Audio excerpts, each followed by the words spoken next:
Bismillahirrahmanirrahim.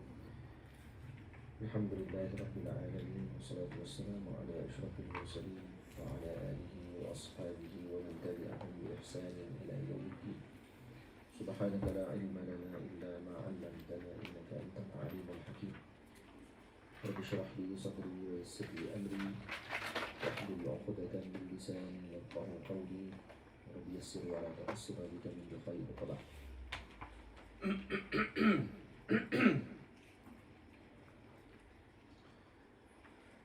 Kita tadi sampai pada pasal pada menyatakan tentang kelebihan ilmu dan ahlinya. Tuntutlah ilmu wahai para saudara. Ini kewajiban buat kita semua. Dengan ilmu kita menjadi mulia, dapat membezakan kita dengan kera. Sayyiduna Adam dimuliakannya, yang disebutkan tadi adalah Allah. Maksud dimuliakannya adalah minta maaf. Dimuliakannya, yang dimuliakan oleh Allah Subhanahu wa taala.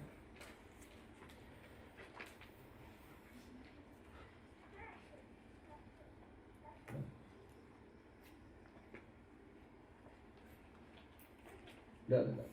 Ini silap. Sayyiduna Adam dimuliakannya. Dimulia itu kembali kepada Adam. Yang pertama ni kembali kepada Adam dengan ilmu hingga sujud malaikatnya. Yang kedua baru Allah. Hingga sujud malaikat. Boleh juga dengan maksud kalau kata kita nak sebut dimuliakannya Allah, boleh juga. Tapi lebih hampir kepada Nabi Adam AS.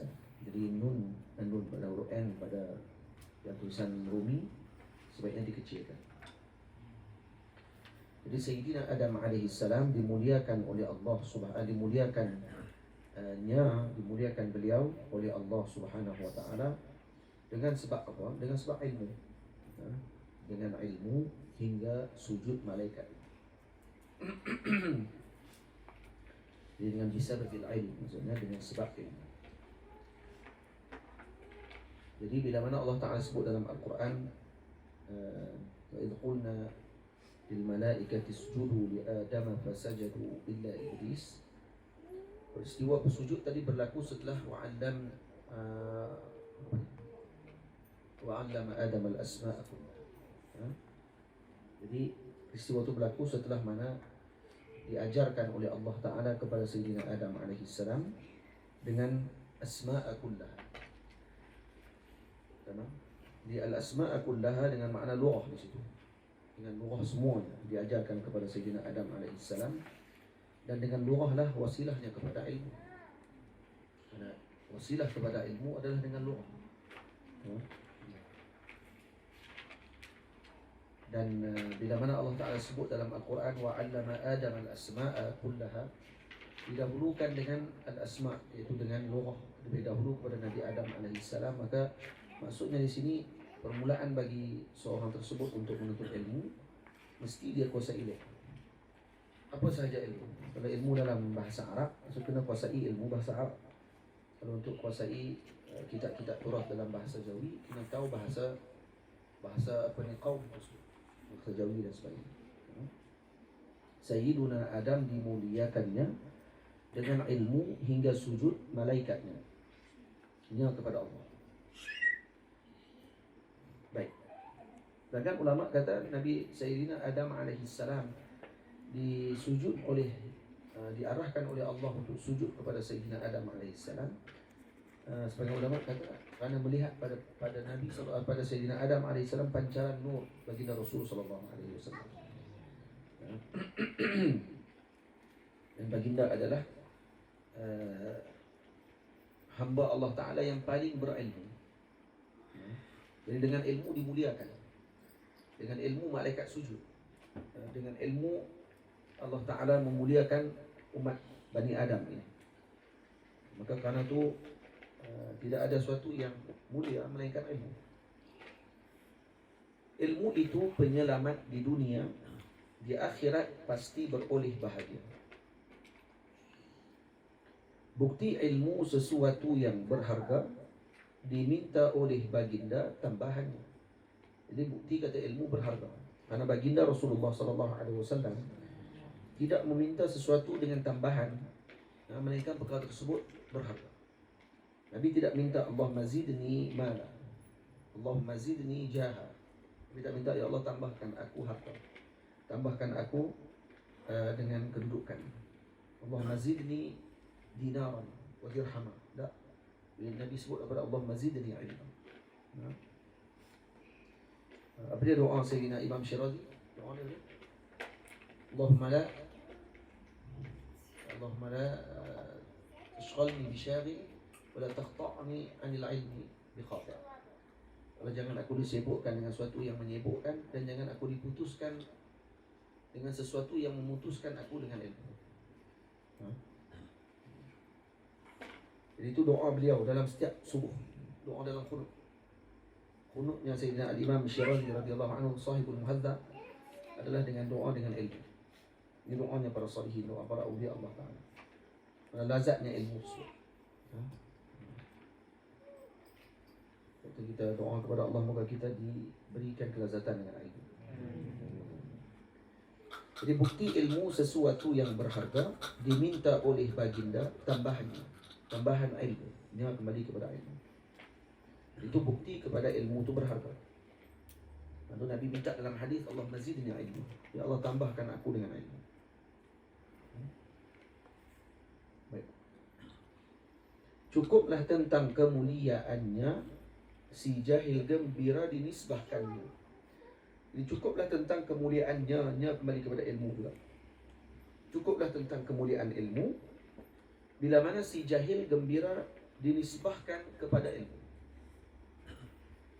Jadi orang jahil gembira ketika dinisbahkan dia dengan ilmu. Kata ya alim, walaupun dia jahil. Tapi cuba kalau dia panggil si jahil, ya jahil, marah kenapa? Kerana dia tak suka ketika dinisbahkan diri dia, walaupun tu hakikat dia. Ini bukti kepada kita, kata ni daripada perkataan siapa ni? Saya ambil ini daripada perkataan Sayyidina Ali karramallahu wajhah wa radhiyallahu anhu. Katakan bahawa bukti bahawa ilmu itu adalah suatu yang berharga dan suatu yang mahal, dan juga suatu yang mulia, kerana semua orang suka untuk dinisbahkan dengan ilmu. Dan itu satu kemuliaan bagi mereka. Sya'a aw aba, nak ataupun tidak, yang berkait dengan ilmu pasti akan dimuliakan. Baik. Tapi ilmu ni dia tidak akan merendahkan sahibnya. Ini sifatnya ilmu. Ilmu ni dia tak akan merendahkan sahibnya, dia akan meninggikan sahibnya. Sahibul ilm tadi akan ditinggikan kerana berkatnya ilmu tersebut. Ilmu perhiasan buat ahlinya, kemuliaan anugerah darinya. Jadi ilmu ni adalah perhiasan buat ahlinya, ahli ilmu tersebut. Jadi bila saya sebutkan sebagai ahlinya ilmu, dia akan jadi mulia dan juga akan jadi perhiasan kepada ahlinya. Dan kadang-kadang menjadi orang panggil apa? Tempelakan semula kepada yang bukan ahli. Itu kata Nabi SAW dalam riwayat, kalau tidak salah saya, meletakkan ilmu bukan sesuatu, bukan kepada tempatnya, seolah-olah mengalungkan berlian ataupun yakut di tengkuknya babi. Bukan ahlinya, dia kan babi pakai rantai, tapi rantai mahal, tapi dipakaikan kepada babi. Jadi ilmu perhiasan buat ahlinya. Jadi ahlinya yang akan dilihat ilmu tadi sebagai perhiasan bagi diri. Kemuliaan anugerah dan itu adalah anugerah buat orang-orang yang diberikan oleh Allah Ta'ala dengan ilmu. Ini semua kelebihan ilmu. Kenapa orang cerita kelebihan dahulu? Sebab untuk targhib kepada orang tersebut ataupun seseorang tadi, menceburkan dan juga rasa gembira dengan bidang yang dia sedang ikuti, ilmu yang dia akan ikuti, gembira dengan perkara tersebut. Ini bukan benda yang kecil, bukan benda yang biasa, anugerah daripada Allah Ta'ala. Dan semua orang boleh disibukkan oleh Allah Ta'ala dengan ilmu, melainkan orang yang diberi taufik oleh Allah Ta'ala, yang hidupnya hanya fikir tentang ilmu, tentang tambahan ilmu, tentang amal dengan ilmu. Maka ini adalah Anugerah daripada Allah. Bukan semua orang boleh fikir macam tu. Sebab ada ahli dunia yang fikirnya dunia. Dunia. Ada yang fikir tu, duit nak tambah macam mana nak tipu orang hari ini, macam mana kita nak perkenal orang hari ini. Itu yang dia dalam fikiran dia. Karena seorang tu dengan apa yang Allah Ta'ala jadikan. Kita kalau dijadikan oleh Allah Ta'ala untuk kebaikan, Allah Ta'ala akan lorongkan kepada kebaikan. Man yuridillahu bihi khairan yufaqihu fid-din. Itu dengan ilmu. Di mana di sini orang-orang yang baik ini dipilih oleh Allah Ta'ala. Alim ini pilihan Allah. Walaupun hakikatnya kasbi, seolah-olah dia datang menuntut ilmu dan sebagainya, tapi zahirnya dia kasbi, hakikatnya adalah Wahabi. Hakikatnya Wahabi, maksudnya anugerah daripada Allah. Karena bukan semua orang yang belajar dipilih oleh Allah untuk jadi baik. Ada orang yang belajar rupanya dijauhkan lagi oleh Allah Ta'ala, jadi istidraj. Ada orang belajar sikit tak banyak pun, tapi jadi barakah. Tapi bukan nak suruh belajar sikit, tapi barakah. Kita nak gambar kata semua tu dengan pilihan Allah. Maksudnya semua kena serah kepada Allah Ta'ala. Sebab itu kalau kita mengaji dengan serahan diri pada diri kita, tak akan jadi apa? Serah kepada Allah. Sebab itu Sayyidina Imam Al-Ghazali radhiyallahu anhu kata, "Nahnu talabna hadzal ilm li ghairillah, fa aba an yakuna illa lillah." Kami menuntut ilmu pada permulaan bukan kerana Allah. Ya, Allah Ta'ala tidak kehendaki, melainkan Allah kembalikan semula kepada Allah. Apa makna nahnu talabna al-ilma li ghairillah fa aba an yakuna lillah illa lillah? Bukan maksud Imam Ghazali dengan kedudukan beliau, dengan kemuliaan beliau. Tentu kalau kita baca dengan bahasa tawaduk, mungkin dia kata kami mula-mula menuntut ilmu bukan kerana Allah pun. Bukan kerana Allah dengan maksud tak ada apa niat. Maksud tak ada apa-apa niat. Kami datang tidak ada niat. Fa aba an yakuna illa lillah. Maka Allah Ta'ala kembalikan kami semula kepada Allah. Maknanya dibetulkan balik dengan berkatnya ilmu, maka orang ni akan betulkan niat dia pada waktu tersebut untuk kembali kepada Allah. Lepas itu sebagian ulama kata penuntut ilmu yang tidak ikhlas jangan dijauhkan, tapi dididik dia, bukan dibuang dia. Kalau dia tidak ikhlas, itu boleh dilatih, boleh ditegur, boleh dipesan. Kecuali ada amarah tidak ikhlas tadi berterusan, selepas ditegur masih lagi berterusan. Ini seperti kita bagi senjata kepada pembunuh yang nanti akan mungkin bunuh kepada pemberi senjata tersebut. Yang tu kena potong. Orang-orang yang macam tu. Baik. Bukti ilmu sesuatu yang berharga. Ilmu perhiasan buat ahlinya, kemuliaan anugerah darinya. Ulul ilmi itu gelar yang mulia, disertakan mereka dengan anbiya. Jadi yang ini yang saya sebutkan tadi dalam ayat tadi yang kita syarah. Cukup satu ayat ini menunjukkan kemuliaan ahli ilmu. Apa dia? Syahidallah annahu la ilaha illahu wa malaikatuhu wa ulul ilmi qa'iman bil qist. Kata Syekh Muhammad Awwamah, beliau naqal daripada para mufassirin, kata ayat ini sudah mencukupi untuk menunjukkan kemuliaan ilmu. Kenapa? Disertakan mereka dengan anbiya. Itu sebab. Karena dalam sifat ulul ilmi qa'iman bil qist, dalam ayat tu Allah Ta'ala tidak sebut syahidallah annahu la ilaha illahu wa ulul ilmi. Allah sebut dengan wa malaikatuhu wa anbiya'uhu wa ulul ilmi. Tak. Allah Ta'ala sebut wa ulul ilmi terus. Maksudnya digabungkan sahibul ilm, dan dimaksudkan dengan sahibul ilm tadi apa dia? Anbiya, awliya, lagi apa dia? Ulama, semua termasuk dalam. Jadi digabungkan mereka dengan satu sifat yang sama, iaitu apa dia? Ulul ilmi. Sebab itu saya sebut ulul ilmi itu gelar yang mulia, disertakan mereka dengan anbiya. Ini sebenarnya tafsir daripada ayat Quran tersebut. Ini tafsir kepada ayat tadi, menunjukkan kemuliaan ahli ilmu, sehingga mereka disatukan dalam satu sifat, iaitu ulul ilmi. Boleh? Al-Quran Allah Ta'ala sebut banyak tentang ilmu. Yarfa'illahu alladhina amanu minkum walladhina utul ilma darajat. Allah Ta'ala angkat. Yarfa'illahu alladhina amanu minkum. Orang beriman diangkat oleh Allah Ta'ala. Walladhina utul ilma darajat. Yang diberi oleh Allah Ta'ala dengan ilmu diangkat lagi beberapa darjat. Dan beza darjat dengan darjat, kata Sayyidina Ibnu Abbas, 700 tahun perjalanan. Ataupun 500 tahun perjalanan. Satu darjat dengan satu darjat. Macam mana 500 tahun perjalanan? Sini pergi Kuala Lumpur pun baru 6 jam perjalanan, 4 jam perjalanan. Enggak, baru 4 jam. Ni 500 tahun. Sini pergi ke Johor, punya Johor tu, kalau kita ada bangunan daripada sini, tinggi bangunan tu sini ke Johor. Gila.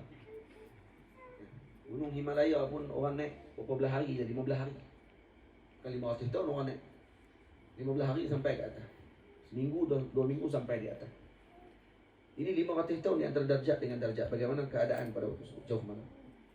Tinggi. Itu baru satu darjat. Bayangkan kalau puluhan darjat untuk membezakan di antara orang yang beriman dengan ahlul ilm. Kan?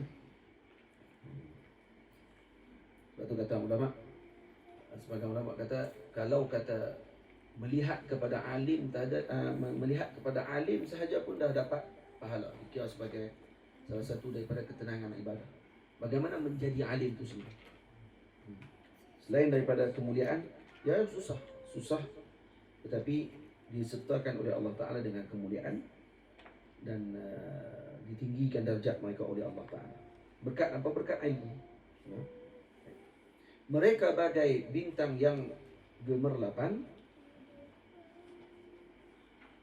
menerangi buat dua kegelapan.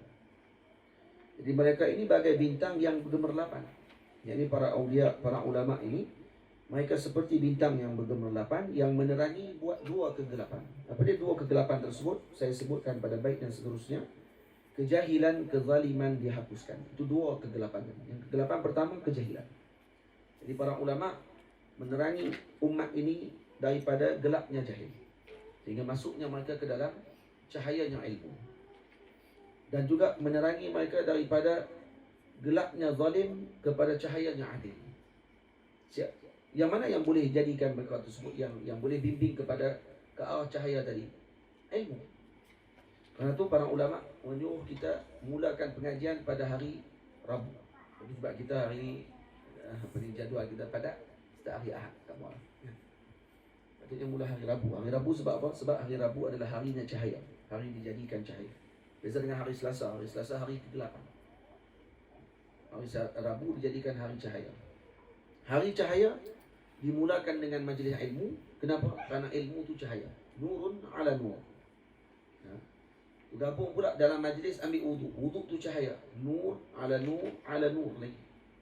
Jadi kalau orang gabung semua benda tersebut, maka akan makin bertambah cahayanya di atas cahayanya di atas cahayanya, maka diberikan cahaya dan akhirnya dia menjadi orang yang bercahaya kepada umat. Dalam doa kan kita doa, Allahumma ja'alni nura wa basari nura wa sam'i nura. Ya. Allahumma ja'alni nura, ya Allah jadikan aku nur. Cuma doa macam ni. Tiba-tiba bila kata Nur Muhammad, dia kata apa? Mana ada Nur Muhammad? Dia pun doa tu jadi nur. Tiba-tiba nafi Nur Muhammad. Jadi Syekh Ali Jumaah jawab sedap. Syekh Ali Jumaah jawab sedap dalam Al-Bayan pasal Nur Muhammad. Orang duk petikai-petikai buka, Syekh Ali jawab. Al-Bayan kena baca kalau untuk tatbik. Kalau siapa yang minat usul fiqh, baca Al-Bayan untuk tatbik usul fiqh. Macam mana Syekh Ali tatbik ilmu usul dalam fatwa. Jadi nak keluarkan masalah yang orang tak faham, yang Wahabi duk pening-pening tu, baca Al-Bayan. Tengok macam mana beliau tatbikkan usul dalam memahami masalah khilaf yang dibangkitkan oleh orang-orang yang tak mengerti tentang khilaf. Tapi masalah Wahabi kalau baca tak faham juga, sebab tak ada alat. Jadi tak boleh nak buat apa. Tu kita kata jahil ni berat. Jahil yang paling berat sekali. Kenapa? Karena banyak dosa dihapuskan dalam neraka kecuali jahil. Jahil tak dihapuskan. Betul tak? Dalam riwayat dalam Syama'il, ada seorang lelaki keluar yang terakhir, kata Rasulullah. Kata Nabi SAW, aku kenal orang yang terakhir masuk ke dalam syurga. Yang dia keluar daripada syurga dalam keadaan merangkak, keluar daripada neraka dalam keadaan merangkak. Bila dia keluar daripada neraka, merangkak pula teruk. Kemudian Allah Ta'ala kata kepada hamba dia ni, tamanna, kamu harapkan nak apa? Nak apa? Kamu nak di dunia. Tak, dia masuk dulu dalam syurga. Dia masuk dah, masuk dia tengok, dia semua orang ada rumah, dia seorang yang tak tahu. Mana nak duduk ni? Dalil apa ni? Dalil jahil. Dalil kata dia jahil masuk dalam syurga, kan niat saja. Apa yang kita inginkan tu akan sampai kan. Makanan kita inginkan sampai. Rumah yang kita inginkan akan ada. Moga Allah Ta'ala dah tetapkan dah macam tu dalam syurga. Ma la ain ra'at wa la udhun sami'at wa la qatara ala qalbi bashar. Dia tak tahu benda tu. Sebab apa? Sebab tak pernah mai kelas tauhid.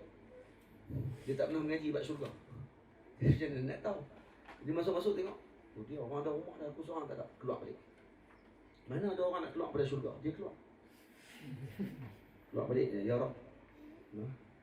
Ya Rab. Dia kata apa ni, semua orang ada rumah. Aku seorang yang tak ada rumah. Maka kata Allah Ta'ala, tamanna. Niat. Kamu nak apa rumah macam mana yang kamu nak di dunia ni? Dia pun niat nak rumah mana yang dia rasa sedap waktu tu di dunia. Hak besar dia rasa. Maka Allah Ta'ala kata, aku bagi kepada kamu apa yang kamu niatkan, yang kamu inginkan tersebut. Wa asyra adha'afid dunia. Dan 10 kali ganda dunia. Bukan 10 kali ganda pedu. Bukan 10 kali ganda apa ni, tanah berlong. Tak. 10 kali ganda dunia tu. Kalau orang Raja Perlis, milik tanah Perlis. Raja Kedah, milik tanah Kedah. Tu pun tak ada dah. Macam mana dengan orang yang milik dunia tu? Trump pun cakap Amerika je. Dia tak boleh pergi kat Brazil. Tak boleh mampu. Ini satu dunia dia pegang. 10 kali ganda pula. Apa kata dia? Tasqaru bi wa anta malik. Dia kata. Tasqaru bi wa anta malik. Main-main dengan aku. Dia kata mentantang Tuhan. Dia kata. Tu ada dua baca. Kata ulama ada dua bacaan. Bagi hadis tu. Minta izin. Tak payah bilik belakang. Rumah ni ada satu bilik ni je. Orang miskin. Rumah ada satu bilik ni. Lepas tu ada dapur. Bilik tu pun buku kitab. Di sini di Pedu ni kitab saya ada ke 50 kotak. Marlboro. 50 kotak Marlboro. Di Mesir ada 50 kotak lagi Marlboro. Asal lebih kot. Kalau buat balik 50 kotak Marlboro di Mesir tu, tidak atas kitab. Sakit. Tidak atas kitab. Baik. Jadi kata dia atas qalbi wa anta malik. Yang ni dalil menunjukkan bahawa apa ya? Bahawa dia keluar daripada neraka. Jahil dia tak terbakar. Dan dia keluar balik daripada syurga kerana Allah Ta'ala nak bagi dia alim dulu sebelum dia masuk dalam syurga balik. Dan dia masuk dalam keadaan dia alim. Dia tahu kata sebenarnya lebih pada tu Allah Ta'ala boleh bagi kepada dia. Dalam riwayat yang lain, bacaan lain, dia baca dengan cara lain, maksud dia jadi lain. Macam saya sebut tadi, asas qarbi wa anta malik. Kamu kata kamu apa ni, Allahumma salli ala Muhammad, kamu main-main dengan aku mentang-mentang kamu Tuhan. Begitu kan? Tapi kalau baca dengan bacaan kedua, kata Imam Al-Bajuri radhiyallahu anhu, dengan bacaan sufi, para ulama sufi baca dengan bacaan yang merendah dia. Dia datang keluar, dia kata Allah Ta'ala kata tamanna, niatkan apa yang kamu nak. Kemudian dia niatkan apa yang dia nak. Kemudian Allah Ta'ala kata aku bagi kepada kamu apa yang kamu niat, dan juga 10 kali ganda dunia. Maka kata dia atas qarbi wa anta malik. Maksudnya ya Allah, kamu berhak untuk menghina aku ya Allah. Kenapa? Karena kamu Tuhan. Jadi dua baca. Baca pertama nak marah, baca kedua jadi lembut hati. Kamu berhak untuk menghina aku ya Allah. Memang aku ni hina. Aku ni tak tahu ya Allah. Maka kamu berhak untuk menghina. Kenapa? Wa anta malik. Kamu Tuhan yang maha agung. Kamu pemilik kepada seluruh alam ini. Maka kamu berhak untuk hina aku ya Allah. Itu bacaan para ulama sufi. Dia boleh baca dua. Eloknya baca yang kedua. Menunjukkan adab. Dan ahli syurga kerana mereka adalah ahli adab. Dan ahli syurga adalah ahli adab.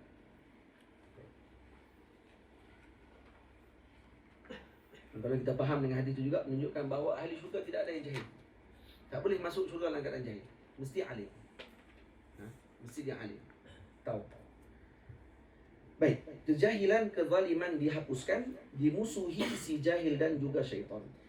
Ini musuh utama bagi orang-orang yang alim dengan ahli ilmu ini adalah si jahil. Kenapa si jahil musuh kepada alim? Kerana si alim mengetahui kelemahan. Orang ni bila orang tahu kelemahan seseorang, maka orang tu akan benci kepada orang yang tahu kelemahan. Itu fitrah manusia. Sebab tu kita heran, kenapa orang alim dibenci padahal dia tak kata orang pun. Tok guru dimusuhi, haram apa ni? Haram pasal Kedah. Pasal dia tak pernah pun dia duk pi cela orang, maki hamun orang dan sebagainya. Dia cuma mengajar saja. tapi dibenci, tak disukai.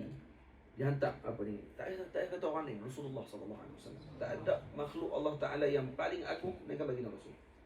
Baginda Rasulullah musuh paling ramai. Orang nak bunuh Rasulullah.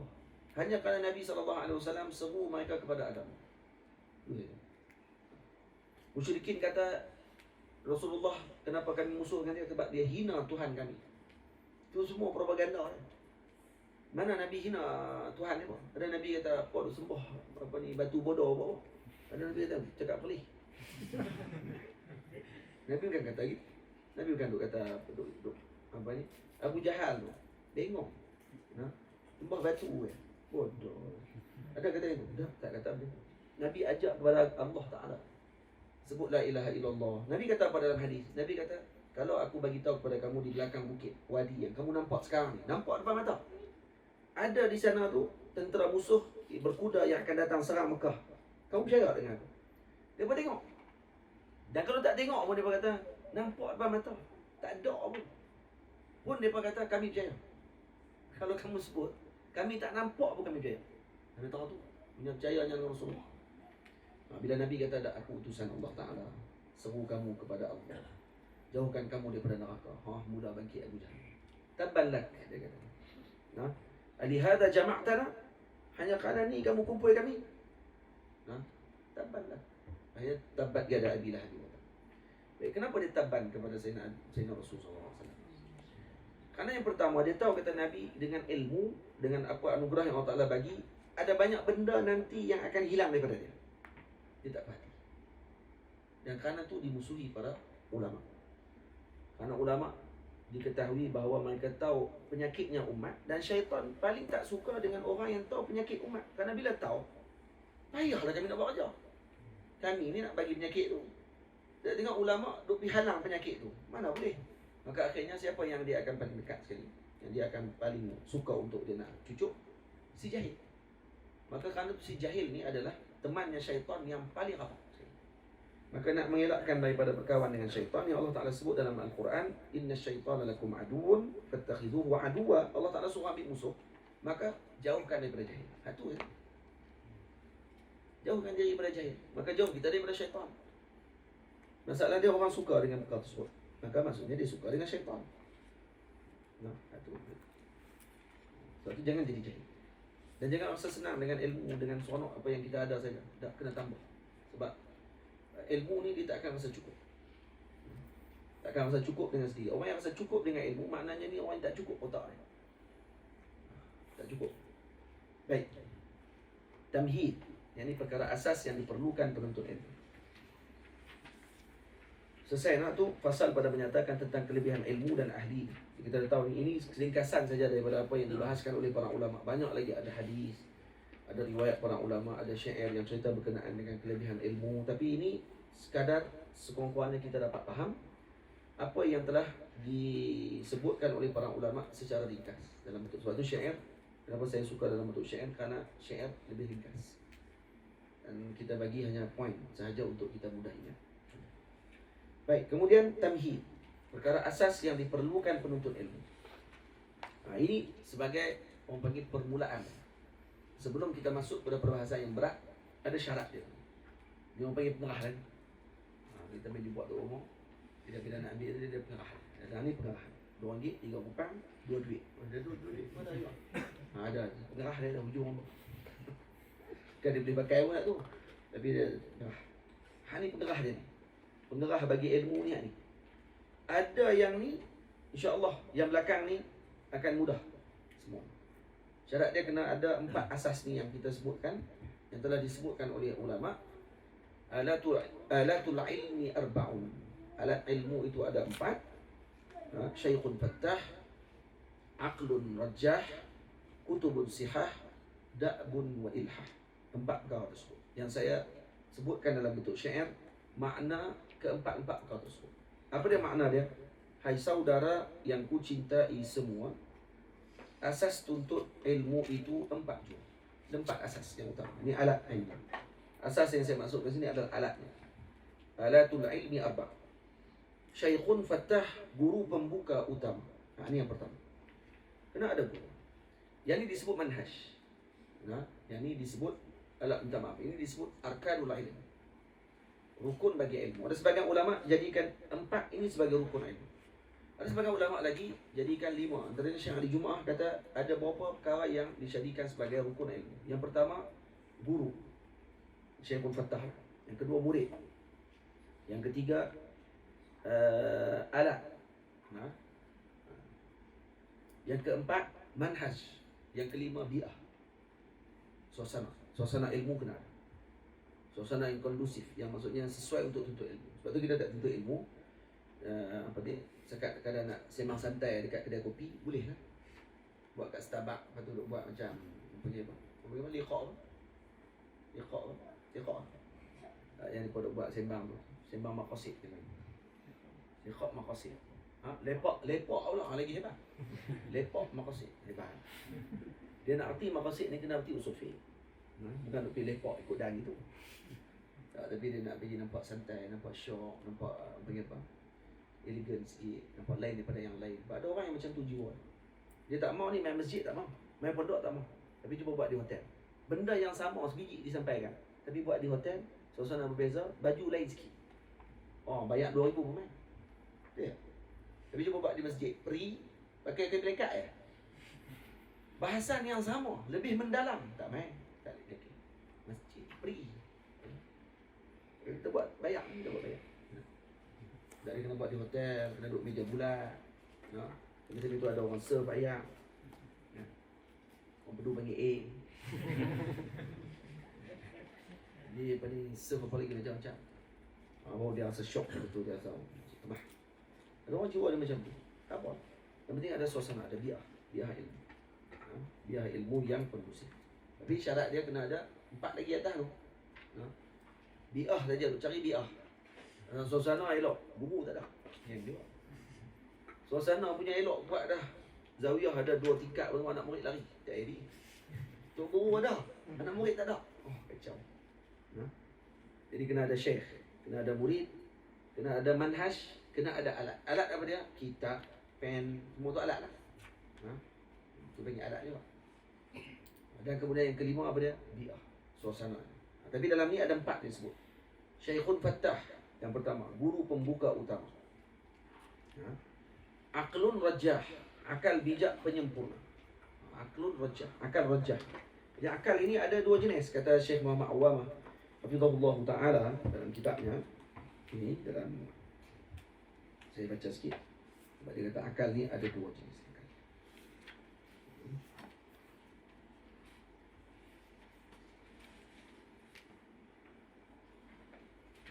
Cari tak impor.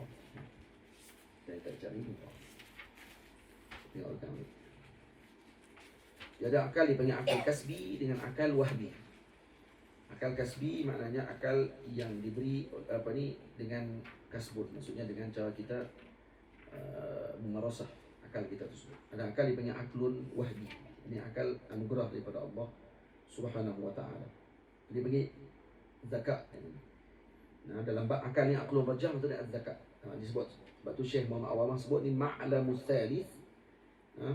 Asas ilmu yang ketiga pada ahamiyatuz zakat fi tariqil ilm. Kecerdikan diperlukan. Betul nak lahirkan ulama ni kena orang yang cerdik sebenarnya. Lepas tu orang yang cerdik masuk dalam bidang ini, insya-Allah khair. Insya-Allah. Atamanna lahu al-khair kullah. Kita harapkan kebaikan seluruhnya kepada dia, insya-Allah. Di masalah dia dalam bidang ini yang dihantar mak ayah pun main SPM tak lulus, baru main tak nak main pondok. Macam mana nak ID? Anak ni tak mau ID.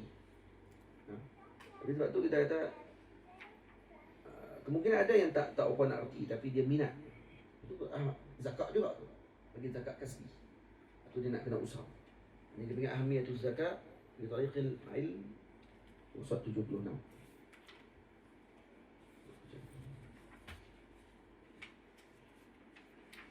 Ini kata Syekh.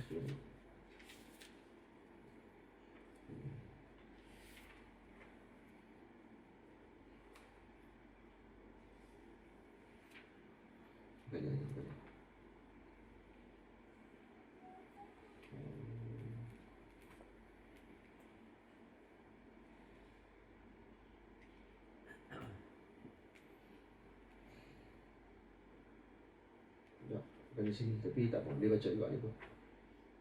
Kita baca tengok sini. Dia kata,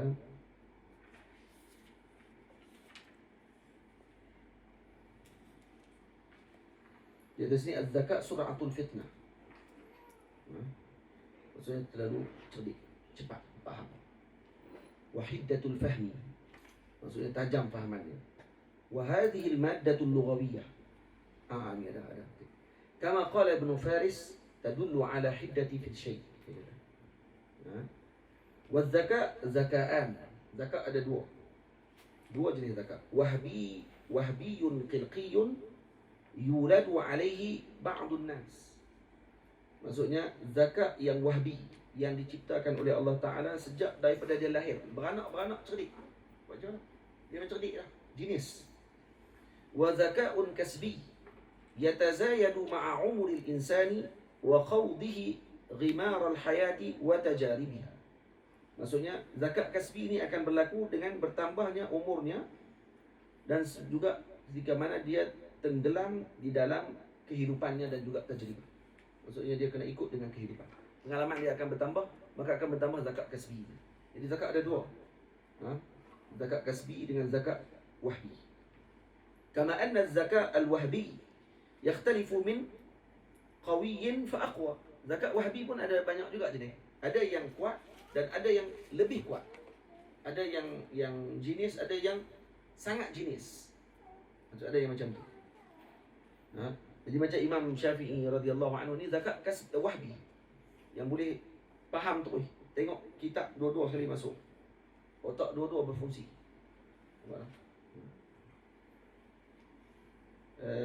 John F. Kennedy katanya, Presiden Amerika Syarikat, dia boleh tulis dengan dua-dua tangan dalam satu masa.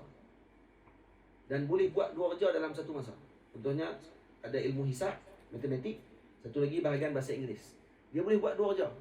Boleh kira dalam masa yang sama, boleh tulis bahasa Inggeris. Orang boleh buat macam tu. Katanya John F. Kennedy macam tu. Tak kena tembak. Mati kena tembak dia. Katanya dia. Dan Abraham Lincoln pun sama. Bijak. Orang cerdik tu. Masalah lah. Baginda Rasulullah SAW adalah aqalun nas. Yang paling bijak dalam dunia adalah para anbiya alaihi wassalatu wassalam. Dan yang paling bijak di kalangan para anbiya adalah Rasulullah SAW. Karena para ulama kata, Al-Imam Syekh Zahid Zain bin Sumit kata apa? Akal manusia ini seluruhnya adalah satu daripada 99%, 1% daripada 100% ini diturunkan kepada seluruh manusia. Dan 99 tadi diletakkan kepada Rasulullah SAW. 99 akan pada Nabi SAW. 1% dibahagikan kepada seluruh manusia. Itu pun tak ada dah. Meletup habis negara orang. Hak baru 1%. Sebab tu akal kalau diletakkan bukan pada tempat dia, orang tu bukan ahlinya, maka waktu dia akan rosakkan akal. Tapi ketika diletakkan pada baginda Rasul sallallahu alaihi wasallam, apa yang berlaku? Satu alam mendapat rahmat Allah Taala. Baginda Rasul sallallahu alaihi wasallam. Kama anna az-zakat al-wahbi yakhtalifu fi min qawiyyin fa aqwa. Fakadzalika az-zakat al-kasbi yakhtalif fi tazayudihi min qawiyyin ila aqwa. Maksudnya dia ada apa ni, kuat dan ada yang lebih kuat. Hatta zakat kasbi sekalipun. Hasbi silati kulli fardin bil akhari wa amalihi ad-dunyawi wa qad yajtami'ani ma'an fi syakhsin wahid. Kadang-kadang ada orang yang dia tergabung dua-dua sekali zakat. Zakat wahbi pun ada, zakat kasbi pun ada. Dua-dua sekali. Yuladu zakiyan. Dia dilahirkan dalam keadaan zaki. Bukan Ustaz Zaki. Zaki lahir 7 hari lepas tu mak dia pun nama Zaki. Wa yazdadu zaka'uhu bihukmi amalihi ad-dunyawi. Dan kemudian dia beranak cerdik. Kemudian disebabkan kerana kehidupan dia pula makin bertambah lagi cerdik dia. Ada dua cerdik. Min tijaratin wasi'ah. Jadi kalau kata dia ni terlibat dengan kehidupan duniawi dia. Ni rijal a'mal, maksudnya VIP ni. Orang yang kerja. Atau mihnatil qada wal muhamah, orang yang kerja jadi qadi, jadi lawyer dan sebagainya. Wa nahwi dzalik mimma yata'arrafu bihi yawman ba'da yawmin 'ala waqi'in nas al-mutashabih. Sehingga dia boleh tahu kehidupan manusia yang bersimpang siur. Mutashabih macam ni. Ini bersimpang siur kalau nak terjemah kan. Yang keadaan manusia yang bersimpang siur ni dia dah melalui tajribah. Dia dah tahu dia ni nak kono kok mana, ni nak kono. Sebab tu lawyer. Ini orang yang libat dengan tajribah. Dia boleh tengok muka orang, dia tahu dia tipu. Polis sama. Polis bukan semua orang ditahan. Dia tak? Dia akan tahan orang tak ada lesen. Masa ada lesen tak tahan lah. Sebelum ada lesen tu orang kerja tahan kan. Walau Abang Nasi tak ada lesen tapi tak kena tahan kan mana. Sebab tu ada bacaan lain. Dia kena tenang ya depan polis. Assalamualaikum. Polis tengok macam ada lesen ni. Macam ada lesen. Dia pun boleh tahu orang ni penipu, orang ni buat jahat. Tengok mata pun tahu. Jadi pembunuh, dia bukan pembunuh, dia nak sembunyikan dia punya rahsia dia. Tengok muka dia. Itu bukan ilmu kasyaf. Itu panggil tajribah. Al-Imam Asy-Syafi'i radhiyallahu anhu ada kitab, dia panggil kitab firasah. Asy-Syafi'i ada kitab firasat. Kata dan dibakar kitab tu kata.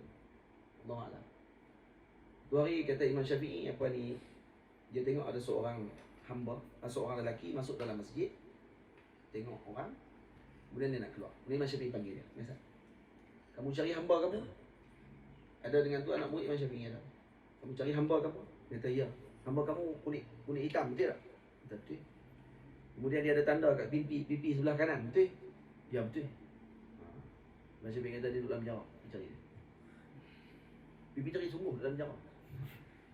Mai jumpa boleh terima kasih banyak apa semua kali pada anak murid berkata. Macam mana Imam Syafi'i boleh tahu? Hada kasyaf? La, hada firasah. Kata Imam Syafi'i.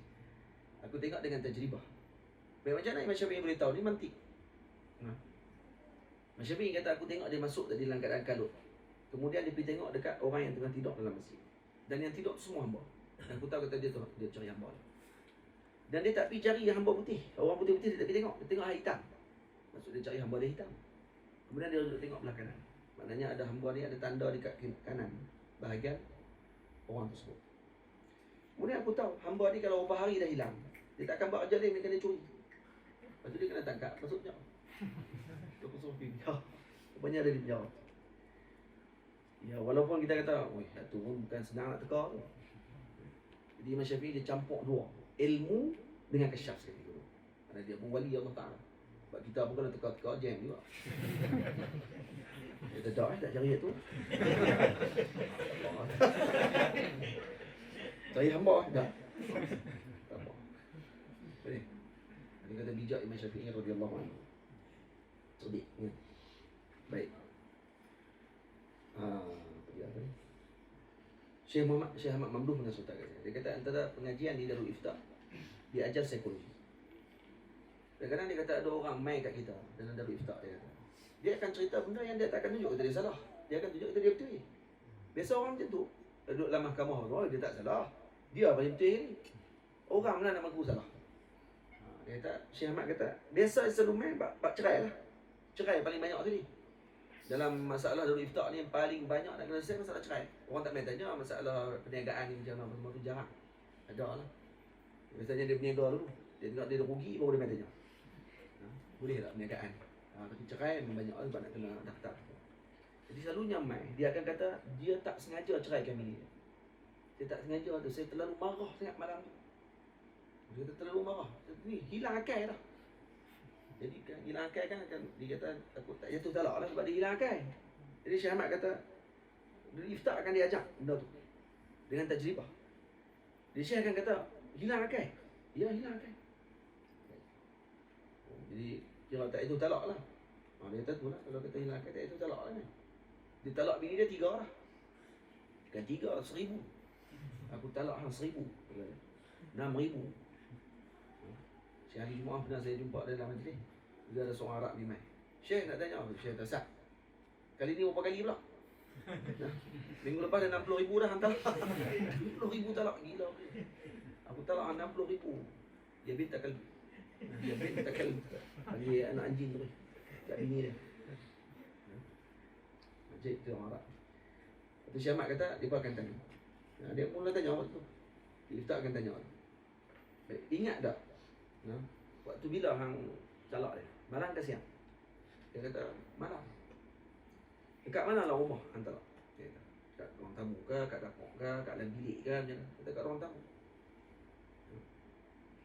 Okey. Dia tu talak. Talak jatuh. Kenapa jatuh? Dia kata, aku tak ingat apa. Aku ni hilang akal apa? Ingat malam. Ingat pula kat dalam rumah. Dekat ruang tamu pula tu. Boleh ingat semua. Ingat semua bila dia hilang akal. Rupanya cara nak cari helah, nak tahu kita dia hilang akal ke tak tu, tanya macam tu. Cara tak sedap Iaitu apa kita tajribah. Tajribah dalam iftar apa semua kali tu akan berlaku dengan sebab apa? Mihnatul qada wal muhamah. Lepas tu dengan sebab tu dia akan tahu dengan sebab yauman ba'da yaumin ala waqi'in nas al-mutasyabih. Fa yakunu kama qala Ibn Rumi al-ma'iyyun yara bi awwal ra'yin akhir al-amrayn min wara'i al-maghibi. Faham? Jadi orang yang cerdik ni, al-ma'i, dia akan melihat pada kali pertama dia tengok akhir al-amrayn min wara'i al-maghibi. Dia akan tengok yang hujung dia tu. Kerana dengan pengalaman. Nah, min wara'i al-maghibi. Daripada belakang perkara yang gaib tadi ni dia dah tengok dah di sebalik perkara tersebut. Ni al-ma'i, orang cerdik. Ya. Jadi wa min wajibati syekh wa huwa yu'aishu tullabah 'aman ba'da 'amin an yatakhayyara minhum an-nubaha an-nujaba. Ini antara tugasnya guru. Guru ketika mana dia duduk dengan penuntut ilmu yang datang mengaji dengan dia, kewajipan dia pada waktu tersebut adalah dia memilih pelajar yang cerdik. Dan itu haknya guru, untuk dia pilih murid yang cerdik untuk dia didik, untuk dia jadikan sebagai teman dia dalam perjalanannya. Untuk apa? Untuk dia bagi seluruh apa yang ada pada diri dia kepada tullabin nujaba tadi, penuntut ilmu yang cerdik tersebut. Wa yurakkizu alaihim, diberikan tarkis, perhatian. Wa yata'ahhaduhum wa yatafaqqadu masalihahum, ditanya tentang kehidupan dia dan sebagainya. Ini yang dibuat oleh Syekh Ali Jumaah. Syekh Ali Jumaah anak murid tak ramai yang betul mengaji dengan dia, tak ramai. Tapi yang mengaji dia semua jadi. Syekh Ahmad kata, yang bila Syekh Ali buka majlis di Masjid Al-Azhar, yang hadir permulaan majlis hanya 13 orang. Dan 13 orang tu semua jadi tok guru. Semua jadi ahli majlis fatwa, penasihat Presiden Mesir, Syekh Usama. Semua jadi. Tak ada seorang ni cakap ni jual apa ni rokok, tak ada lagi. Jadi di bekiak ke tak ada dekat. Tak ada. Semua menjadi. Sebab apa? Sebab tukang tempar dia tu ahli. Maka akan keluar ahli juga. Dia akan keluar pedang yang betul-betul bersinar, tajam. Kerana dia ahli, bukan dia baru nak pergi test-test, nak mengajar. Tak. Sebab tu Fakhidu syait la yu'ti. Orang tak ada apa nak bagi apa kau. Ini yang wajibat syukur. Wa yas'a li kifayatihim liyatafarraghu lil ilmi fala yadhi'u wa yatimmu istismaru mawahibihim biidznillah ta'ala. Jadi pada waktu tersebut akan tumbuh murid-murid ini dengan tumbuhan yang apa ni, yang sempurna dan sebagainya dengan izin Allah Subhanahu wa taala. Tengok di sini. Kama anna min wajibati syekh an yasbira ala as-sinfi tsani zawi az-zaka'i wal fahmi al-kasbi. Jadi kalau anak murid yang nubaha ni, yang ni kena pilih. Ini dipanggil zakat wahbi. Ini syekh kena tengok anak murid yang cerdik macam ni, dia kena pilih jadi anak murid dia yang apa ni, dia bagi perhatian. Tapi nanti kita akan sebut akhlak syekh pula dengan anak murid, dia tak ditunjuk sangat. Dengan anak murid dengki. Mereka semua datang tadi seperti para sahabat Nabi radhiyallahu anhum. Hati semua berdiri. Hati semua nak ikhlas kerana Allah Ta'ala. Sebab tu menuntut ilmu ni, yang pertama kena belajar daripada ikhlas. Kalau dia belajar ikhlas, insya-Allah dia tak akan ada dengki dengan orang lain. Kerana ilmu ni rezeki masing-masing Allah Ta'ala bagi. Kalau kita yakin dengan rezeki Allah Ta'ala, kita tak akan dengki dengan orang lain. Yang jadi dengki dengan orang ni kerana dia tak yakin dengan rezeki Allah Ta'ala bagi. Lepas tu dia tak puas hati dengan orang lebih pada dia. Tak puas hati kenapa orang ni lebih reti pada dia. Lebih reti pada dia pun dia tak puas hati. Orang macam tu. Kenapa dia lebih kaya pada dia? Dia bangun awal bodoh. Bangun lambat.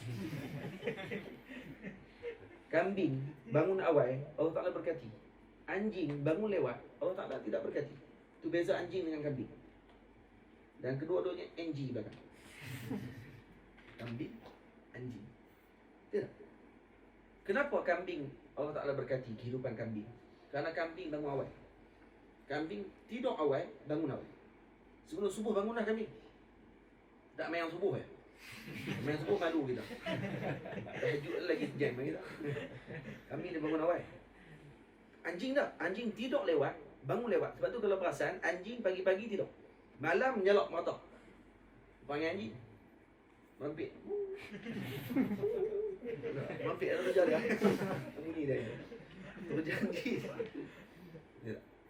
Pagi esok cuba tengok anjing dia buat apa. Pagi esok berlempang anjing. Tidur semua. Rupanya ada. Kambing sekali beranak, sekok Betul tak?